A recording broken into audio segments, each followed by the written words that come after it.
दुनिया की चीजें आपको भ्रमित करने, धोखा देने नहीं आती। दोष आपकी आंखों का होता है। आपकी आंखें साफ हो तो दुनिया में कुछ ऐसा नहीं है जो आपको धोखा दे सकता है, क्योंकि भीतर धोखा खाने के लिए कोई रहेगा ही नहीं। लूट वही सकता है ना जो कुछ माल लेकर के चल रहा हो। तो हमारे पास भीतर बहुत माल होता है। कैसा माल? मल। हमारे पास इतना मल होता है भीतर कि हम माला माल होते हैं, तो फिर हम लुटते हैं।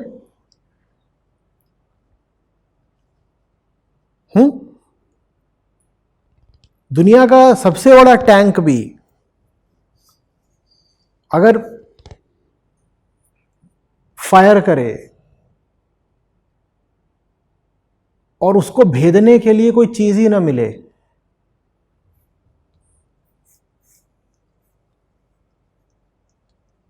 कुछ हुआ? दुनिया की सबसे बड़ी मिसाइल भी इतना रास्ता तय करके आती है, रास्ते में जितनी चीजें होती हैं वहां तबाही क्यों नहीं मचाती? 8000 मील का रास्ता तय करके आई इंटरकॉन्टिनेंटल बैलिस्टिक मिसाइल, ठीक है? 8000वें मील पर उसने तबाही मचा दी। 8000 मील तक तबाही क्यों नहीं मचाई? बोलो। मिसाइल तो वही है जो चली थी शुरू से, 8000 मील चलती रही, उससे किसी को कोई नुकसान ही नहीं हुआ। 8000वें मील पर उससे बहुत भारी तबाही हो गई। ऐसा क्यों हुआ?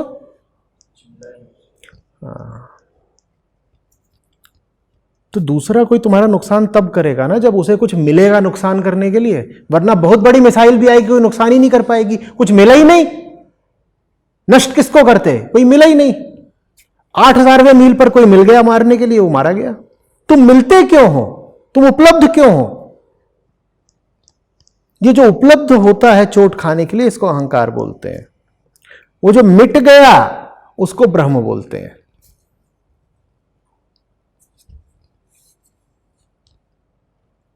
समझ में आ रही है? अब पूछा इन्होंने कि मैं अंतर कैसे करूं विषयों में, तो अभी तो कलम का और उपनिषद का उदाहरण दिया। जो विषय इस दृष्टि से ही निर्मित हैं कि आपको विषयों से मुक्त कर दें, उनको सरमाथे रखिए।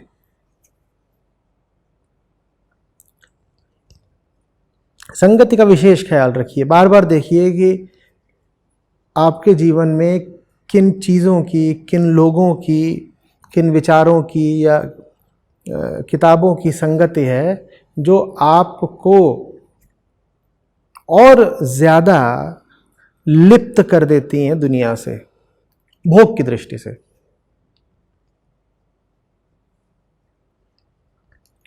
और कौन सी ऐसी चीजें हैं जिनकी संगति आपको मुक्त कर देती है? यही पूछना होता है बार बार। इसके साथ लिप्त हो रहा हूं या मुक्त हो रहा हूं? संगति नहीं छोड़ सकते। संगति बड़ी प्यारी चीज है। जगत में होना माने संगति में होना। आप लगातार किसी न किसी के साथ तो रहेंगे ही, बाहर कोई नहीं होगा तो भीतर विचार होंगे। विचार भी एक बाहरी चीज ही होते हैं, चल रहे होंगे। विचारों को लेकर के भी यही प्रश्न किया करिए, ये विचार मुक्तता देगा या लिप्तता देगा? ये सुलझाने आया है मुझे या उलझाने आया है मुझे? और विचार सुलझाने में भी मददगार हो सकते हैं। जो विचार सुलझाव की ओर बढ़ रहा हो उसके साथ रहें, और जो विचार है ही इसीलिए कि उलझे रहो सालों तक उलझे रहो, उसको त्यागें। क्या ये तो है ही इसीलिए कि मुझे परेशान रखे, इस क्या बात? उलझने से क्या अर्थ है? उलझने से और कोई मतलब नहीं होता, बस यही होता है कि किसी चीज से संबंध बना रहे। अहम को किसी न किसी से संबंधित रहना है। जब कोई नहीं मिलता उसको पकड़ने के लिए, तो वो किसी विचार को ही पकड़ सकता है। क्या कर रहे हैं? सोच रहे हैं। जो अभी सोच रहे हो तुम 2 साल पहले भी यही सोच रहे थे। इस सोच की नीयत क्या है? ये सोच कहीं पहुंचना भी चाहती है? क्या ये सोच सुलझना चाहती भी है, या ये सोच सिर्फ बने रहना चाहती है? जो विचार तुम्हारे साथ इसलिए हो कि स्वयं भी बना रहे और तुम्हें भी बनाए रखे, वो विचार अच्छा नहीं।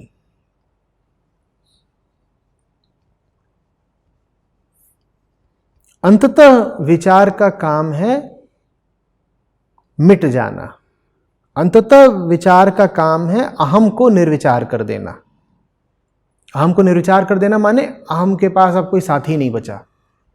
अहम सविचार था। अहम किसके साथ था? विचार के साथ था। तो उसको एक साथी मिला हुआ था और बढ़िया जोड़ा चल रहा था। विचार मिट गया तो निर्विचार कौन हो गया? कौन होता है निर्विचार? अहम ही निर्विचार होता है। निर्विचार हो जाने का मतलब होता है कैवल्य, वास्तविक एकांत। अब साथ कोई नहीं है। जब साथ कोई नहीं होता तो साथ परिपूर्णता होती है। ऐसा विचार भला जो निर्विचार की ओर बढ़ता रहे, इस तरीके से चुनना होता है। ऐसे ही सब साथी चुनने होते हैं, ऐसे ही करने के लिए काम चुनने होते हैं। आप जिंदगी में जो काम उठा रहे हो उसकी कभी कोई निवृत्ति होनी भी है? या काम जो ले रहे हो पूछ लो अपने आप से कि ये काम अब सुरसा के मुंह की तरह खुलता ही जाएगा, खुलता ही जाएगा? जिस काम में प्रवेश कर रहे हो, 2 तरह के काम होते हैं। एक काम ऐसा होता है कि मैंने कुल्हाड़ी उठाई है और उससे अपनी जंजीरें काट रहा हूं, एक ये भी काम है। और एक ये भी काम है कि खुद को ही खड़ा कर लिया और अपने चारों ओर दीवार, ईंटों की चिनाई कर रहा हूं, दीवार खड़ी कर रहा हूं। काम तो दोनों है। पूछो अपने आप से, ये जो मैं काम कर रहा हूं मुझे ले किधर को जा रहा है? इस काम का परिणाम मुक्ति होगी या और बंधन? और बंधन। देखो, कोई भी काम मुक्ति नहीं देता, लेकिन काम बंधन काट तो सकता है ना। तो पूछा करो, मेरे काम मेरे पुराने बंधनों को काटते हैं या नए बंधन पैदा करते हैं?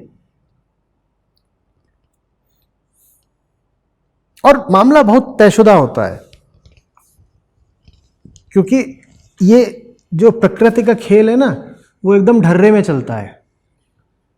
कुछ करने जा रहे हो, जो तुम करने जा रहे हो वो एक ढर्रे की बात है, वो एक रास्ते की बात है।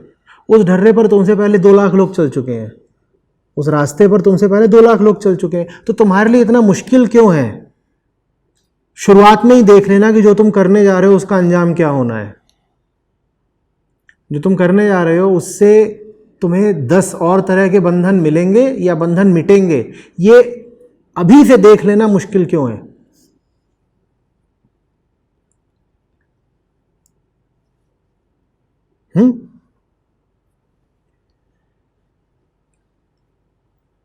एक तरीके से भविष्य अनिश्चित नहीं होता, बिल्कुल नहीं होता। अब जैसे घड़ी चल रही है, इस घड़ी का भविष्य अनिश्चित है क्या? कुछ भी अनिश्चित नहीं है। जो कुछ भी यंत्रवत है, ढर्राबद्ध है, वहां कुछ भी अनिश्चित नहीं है ना। अनिश्चितता का दूसरा नाम होता है मुक्ति। वो तो सिर्फ उसको मिलती है जो शुद्ध चेतना के साथ जी रहा है। बाकी लोग अगर कहें कि फ्यूचर इज अनप्रेडिक्टेबल तो झूठ बोल रहे हैं। ज्यादातर लोगों का भविष्य तो पूरे तरीके से पूर्व निर्धारित होता है, जैसे घड़ी के कांटे। घड़ी के कांटों में क्या कुछ भी कभी अपूर्व हो सकता है जो पहले नहीं था? अप्रत्याशित हो सकता है जिसका अनुमान नहीं था? हो सकता है? नहीं हो सकता ना। ज्यादातर लोगों की जिंदगी ऐसे ही होती है। आप जो करने जा रहे हो आपसे पहले 2 लाख लोग कर चुके हैं, तो उनकी जिंदगी देख के समझ जाओ कि अंजाम क्या होने वाला है। उम्मीदों की बहार क्यों खड़ी कर रहे हो कि नहीं नहीं सबके साथ हुआ, मेरी घड़ी खास है, इसमें 15 बजेंगे, इसमें 28 बजेंगे, मेरी घड़ी में 18 कांटे होंगे, मेरी घड़ी में कांटे होंगे ही नहीं, फूल होंगे।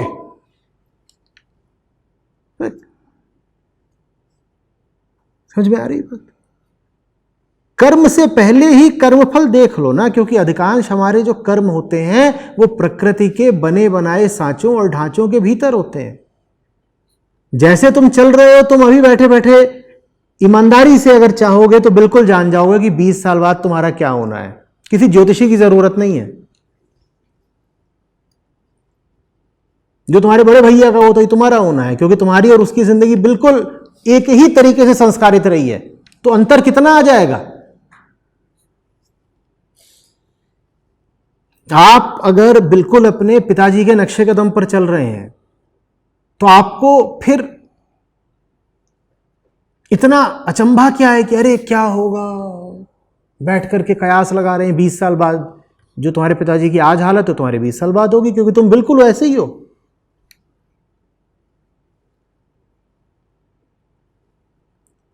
तो क्यों बहुत मुश्किल है सही कर्म चुनना। आप जो चुनाव करने जा रहे हो उसमें से 99% कर्म तो ऐसे हैं जिनकी नियति आज ही आपको पता होती है। आगाज के समय ही अंजाम एकदम साफ होता है। उसके बाद जब अंजाम आता है तो आप ऐसे चौंकते हो, अरे हम तो भौचक्के रह गए, हमें तो धोखा हो गया, सरप्राइज सरप्राइज। काहे का सरप्राइज? जो तुम्हारे साथ हुआ है वो रोज 2 लाख लोगों के साथ होता है। इसमें चौंकने की क्या बात है? बनी बनाई बात थी, तयशुदा था सब कुछ। जो तुम करने जा रहे थे उसका अंजाम ये होना ही था। ये रास्ते और कहीं को जाते ही नहीं।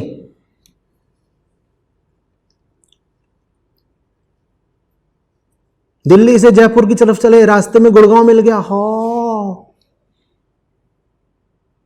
ये कहां आ गए हम, तो और कहां जाओगे? ये तो आना ही था। उसके आगे नीमराना आएगा, अभी से बता देते हैं। नहीं, पेरिस नहीं आएगा, नहीं मार्स नहीं आएगा, नहीं। जब तुम्हारी मम्मी चली थी दिल्ली से जयपुर तो उनको भी यही आए थे, तुमको भी यही आएंगे और तुम्हारी औलादों को भी यही आएंगे। सारी कहानी पहले ही लिखी जा चुकी है, कुछ नया नहीं तुम्हारी कहानी में, क्योंकि नया करने की तुम में हिम्मत नहीं है।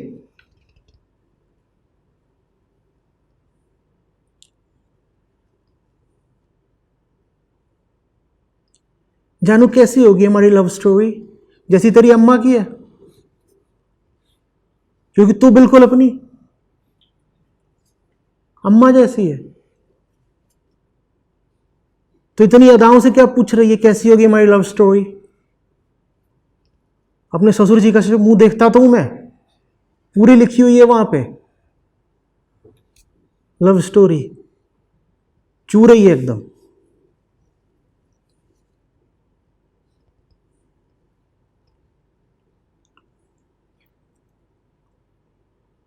क्या इतने विस्मय से पूछते हो? कैसे आचार्य जी फैसला करें कि कौन सी राह मुक्ति को जाएगी, कौन सी बंधन को जाएगी? मुक्ति की तो राह पता नहीं, बंधन की राहों पे तो ऐसे ठप्पा लगा रहता है कि ये बंधन की राहें हैं। तुम ही कैसे अनभिज्ञ हो, मुझे ताज्जुब है। यहां तो बंधन बाजार में अपने आप को घोषित करके चिल्ला चिल्ला के बिक रहा है, मैं बंधन हूं। और जो जितनी जोर से चिल्लाता है मैं बंधन हूं, तुम उतनी ओर से भागते हो उसकी ओर, हाँ मुझे चाहिए मुझे चाहिए।